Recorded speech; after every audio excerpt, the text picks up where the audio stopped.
Hey there, fellow creators. If you're trying to invite digital collaborators on Instagram but the option just isn't showing up, don't worry, I've got you covered.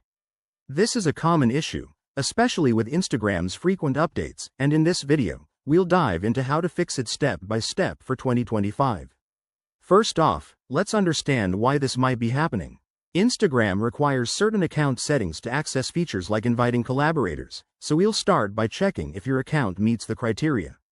Step 1. Make sure your account is set up as a professional or business account. Head to your profile, tap the three lines in the top right, go to Settings, then Account, and select Switch to Professional Account if you haven't already. This is crucial because personal accounts don't have access to advanced collaboration tools. Once that's done, double-check that your account is verified or has the necessary permissions. Instagram often hides features for unverified users. Next, update your Instagram app. Outdated versions can cause glitches, so go to your App Store, search for Instagram, and hit Update. If you're already on the latest version, try clearing the app's cache.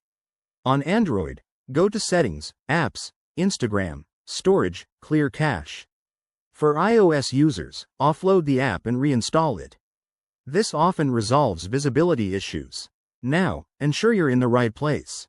The Invite Digital Collaborators option typically appears when you're creating or editing a post in the Creator tools. Go to your profile, tap the plus icon to create a new post, and look for the Collaboration tab.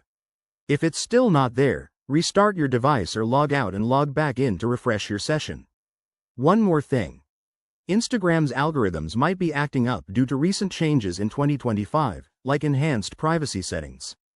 Check if you have any restrictions enabled in your account settings under Privacy. If nothing works, reach out to Instagram support through the Help Center. They're pretty responsive these days. By following these steps, you should be able to get that invite option back and start collaborating like a pro. Remember, staying updated with app changes is key to avoiding these hiccups. If you found this helpful, give it a thumbs up and subscribe for more tech tips. Let's keep creating together. See you in the next video.